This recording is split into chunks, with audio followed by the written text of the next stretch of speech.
Welcome to my channel! Learn with Teacher Ali!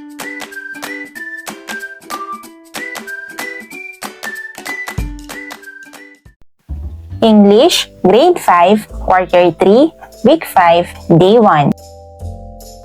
Give the synonym or antonym of the word. You can use your dictionary or Thesaurus.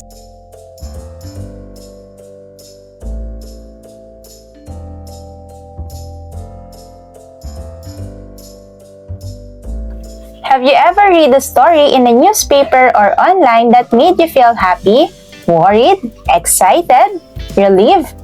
What was the news about?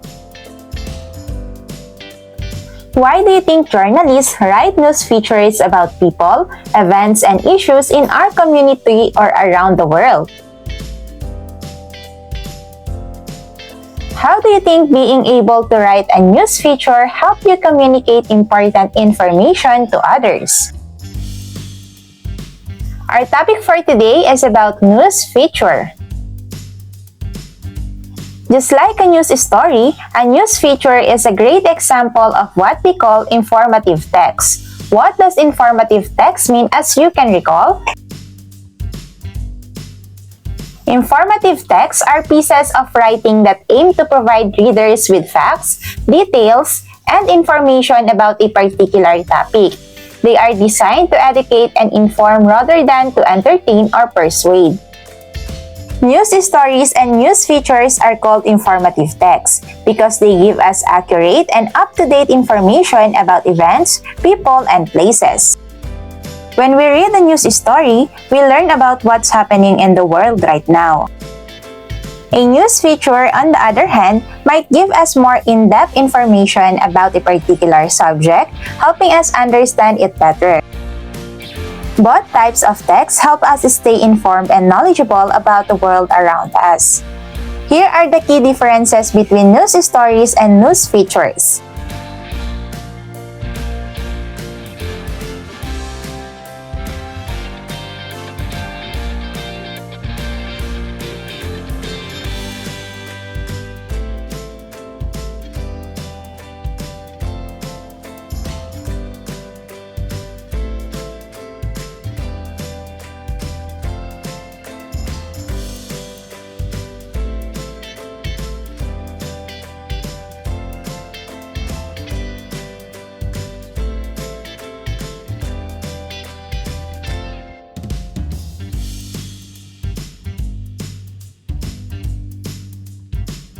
Let us read a news feature titled What You Need to Know About the Chinese New Year by Kathleen De Villa.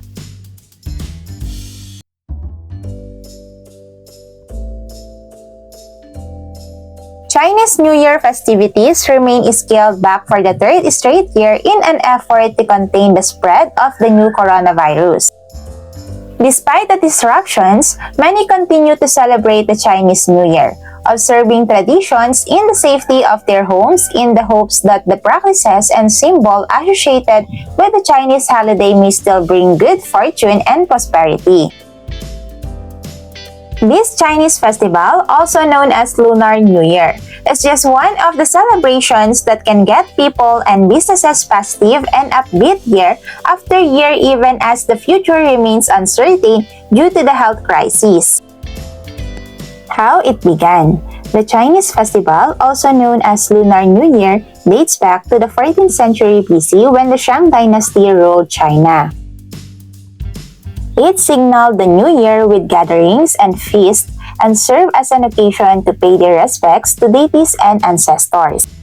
But its religious value diminished when the Chinese government led by Mao Zedong banned in 1949 the observance of the traditional Chinese New Year and settled with the Western celebration of the New Year based on the Gregorian calendar, which is fixed on January 1. This official shift of New Year revelries was more than 300 years after Jesuit missionaries introduced the Gregorian calendar to the Chinese in 1582. Succeeding Chinese leaders were more cool to the traditional Chinese celebration of the New Year.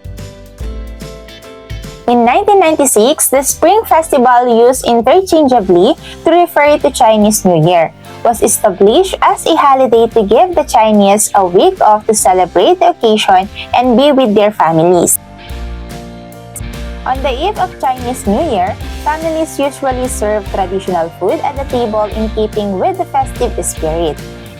A staple is the 8 Treasures rice, which contains rice walnuts, various colored dried fruits, raisins, sweet red bean paste, and almonds. Other traditional dishes include tang yuan, a black sesame rice ball soup or a wonton soup, song gao, which means loose cake made of rice that has been ground and formed into a sweet round cake, jun yang tang, sweet wine rice soup with small rice balls, and chicken, duck, fish, and pork dishes.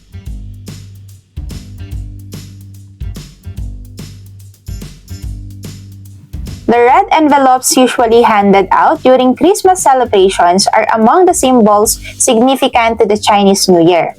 Children or single adults with no jobs are typically given the red envelope or the hongbao in Mandarin by adults who have jobs.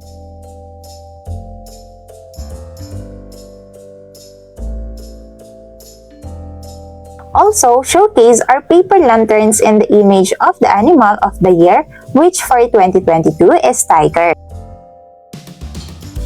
Lanterns in the form of rabbits are likewise created in reference to a Chinese myth about a female goddess who jumped to the moon with her rabbit to keep her company. It is believed that one can see the goddess and her rabbit if one is pure.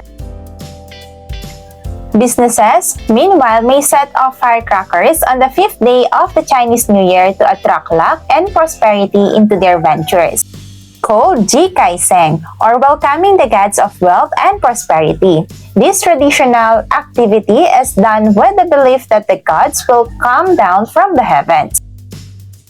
On the last day of the revelries, the streets of Chinese communities are traditionally lined with all types of lanterns to mark the end of the Lunar New Year. In the Philippines, the Chinese New Year is also a grand affair, widely celebrated among Chinese and Filipino families, and it is to be expected. Home to the oldest Chinatown in the world, the Philippines has one of the most vibrant Chinese communities. The emergence of popular culture dubbed Chinoy, a portmanteau of Chinese and Filipino, is a product of the merging of Chinese and Filipino traditions that have become embedded in the way Filipinos live as well as celebrate occasions such as the Chinese New Year. Because of this still raging pandemic, the Chinese have since turned to e-commerce and online site to send gifts to their loved ones as travel warnings kept Chinese migrant workers from returning to their hometowns. They sent food packages instead that consisted of delicacies such as fried rabbit, spicy tofu, and smoked pork, and other local cuisine staples like rice and cooking oil. Now, answer the following questions. Number 1, what is another name for Chinese New Year mentioned in the article? According to the news feature, why were Chinese New Year festivities scaled back for 3 years? Name 2 tradition foods commonly served during Chinese New Year. What is the significance of the red envelopes or hongbao given during the celebration? How do Chinese families celebrate the Chinese New Year with symbols like lanterns and firecrackers? Why is this article considered a news feature? Day 2. Write true if the statement is correct, false if not.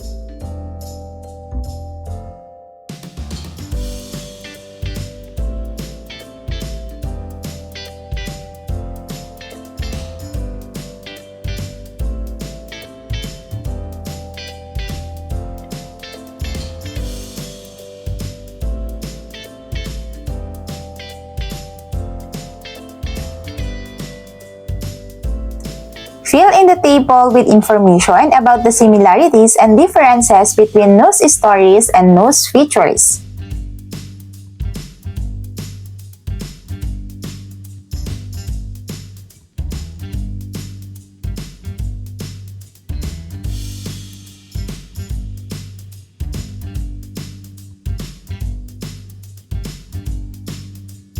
Let us tackle the news feature.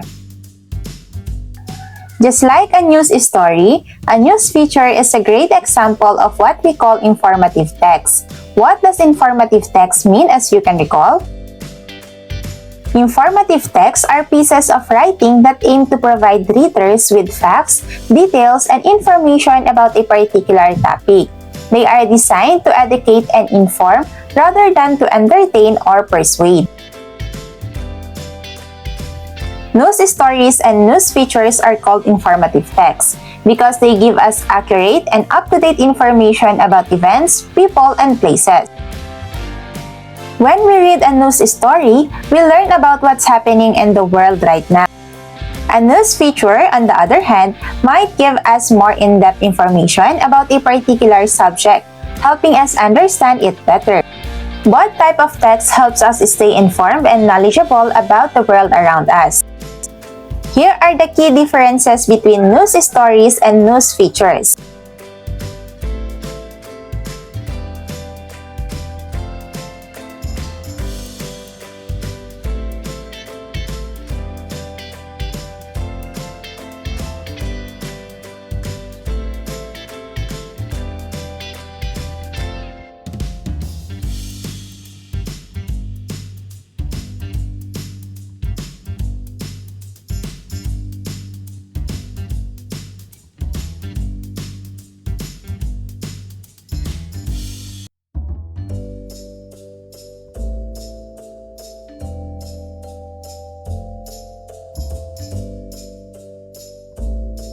Let us read a news feature titled "Thousands Celebrate Chinese New Year in Binondo, Manila" by Richelyn Canlas.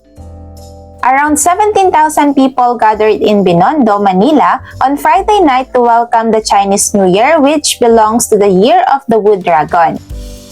The Manila Police District said that around 10,000 people flocked to Jones Bridge to watch the fireworks display for the Chinese New Year countdown, while around 7,000 people attended a concert at Lucky Chinatown Mall. The program for the countdown started at 10 p.m. with cultural performance at Jones Bridge. At midnight, a spectacular fireworks show synchronized with music and lightning at the Binondo Intramuros Bridge mesmerized the spectators. Vice Mayor John Marvin Yul Servonieto said that aside from welcoming the Chinese New Year, the city is also celebrating the 430th anniversary of Manila Chinatown. This celebration will be a momentous event as we step into the Year of the Wood Dragon and ultimately the 40th anniversary a few weeks from now, Nieto said.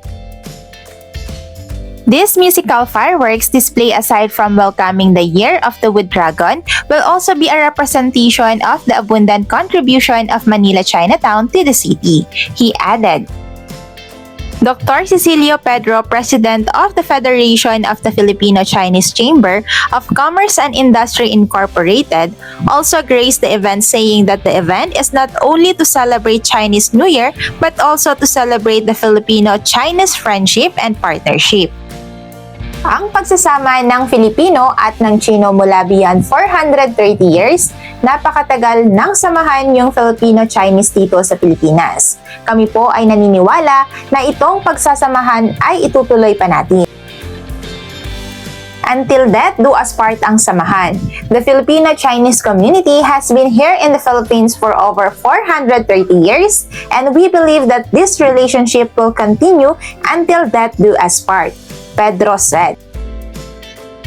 The Vice Mayor was joined at the event by the Consul General of the Embassy of China, Wang Yu, Manila City Administrator, Bernie Ang, Malaysian Ambassador, Datu Abdul Malik, Melvin Castellino, and Kingdom of Thailand to the Philippines Ambassador Tul Tai Sorat.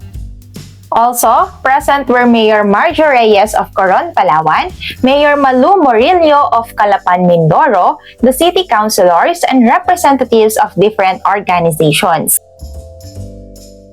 As part of the celebration of Chinese New Year, a grand parade will be held in Binondo at 4 p.m. today, which will be participated in by around 20 floats.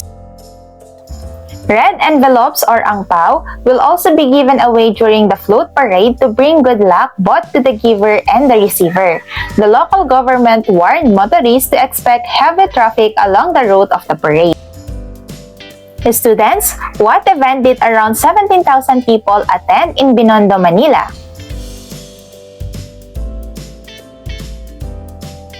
How many people attended the concert at Lucky Chinatown Mall during the celebration? What significant anniversary was being celebrated along with the Chinese New Year? Who is Dr. Cecilio Pedro and what role did he play in the event? Why is this article considered a news feature? Choose one of the topics below for your news feature. Follow the provided outline to structure your news feature. After writing your draft, use a thesaurus to replace words that can read your sentences clearer.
Day 3.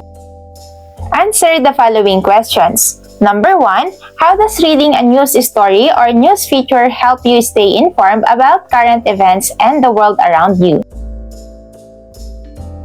Number 2. In what ways do news stories and news features differ in how they present information, and why is it important to understand this difference?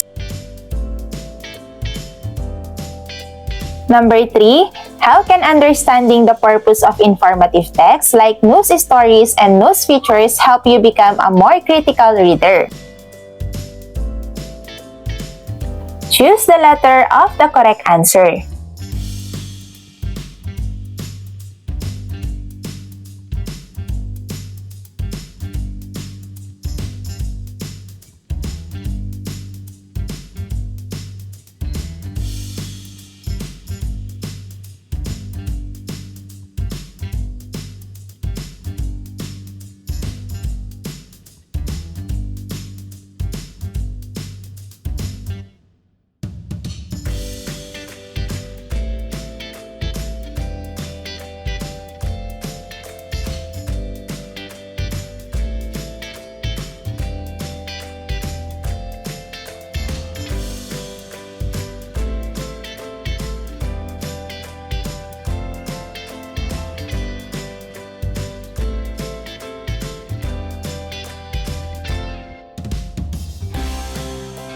Our topic for today is about enhancing your writing with a thesaurus.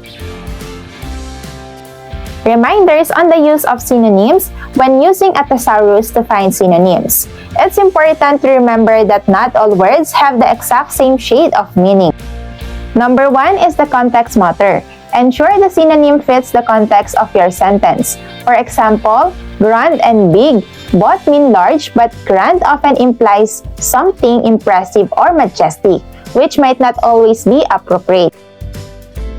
Subtle differences. Synonyms can have subtle differences in meaning or connotation. Happy and ecstatic both mean joyful but ecstatic suggests a much higher level of happiness. Tone and style. Choose synonyms that match the tone and style of your writing. For instance, delighted is a warmer, more personal word than satisfied, even though both indicate happiness. Specificity. Some synonyms are more specific than others. Ominous is more specific than scary because it conveys a sense of impending danger or doom. Part of speech. Make sure the synonym is the correct part of speech for your sentence. For example, quick and then quickly are related but used differently in sentences. Cultural and idiomatic usage. Be aware of cultural and idiomatic nuances. A word like cool can mean temperature or be a slang term for something trendy or impressive, depending on the context. Read the sentences below and use a thesaurus to replace the highlighted words with fitting synonyms. Write your new sentences on the lines provided.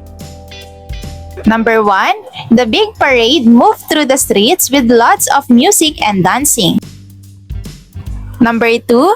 The teacher gave a nice speech during the school assembly. Number 3. The old house on the hill looked scary at night. Number 4. The garden was full of beautiful flowers in the spring. Number 5. The kids were happy to see the new playground equipment. Rewrite your news feature, enhancing it by using a thesaurus to replace words with appropriate synonym to improve the clarity of your writing. Day 4. How can using a thesaurus to replace words with appropriate synonyms enhance the clarity of your writing? Have you ever received or sent a postcard? How did that experience make you feel connected to the person or place it came from? Our topic is all about letter in a postcard. What is a postcard? What is it for? Number 1 is sending greetings. Postcards are often used to send quick greetings to friends and family. They are popular souvenirs from travel destinations, allowing senders to share a glimpse of where they have been. Number 2 is sharing experiences. Travelers use postcards to share their experiences and adventures with loved ones back home. The image on the postcard usually represents something significant about the location, such as a landmark, landscape, or cultural scene.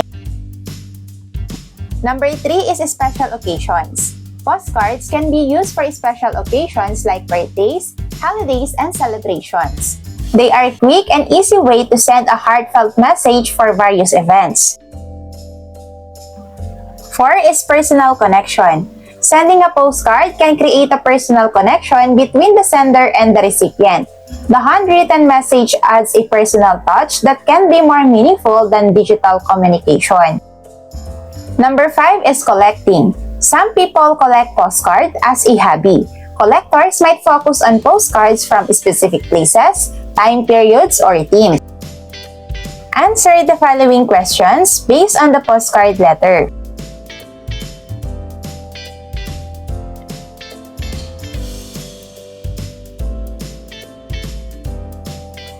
Number 1, where is Emma currently exploring in the postcard? Number 2, what island did Emma visit yesterday? Number 3, what activity did Emma do while in Cebu? Number 4, who is Emma sending the postcard to? And number 5, what is Emma's wish for the recipient of the postcard?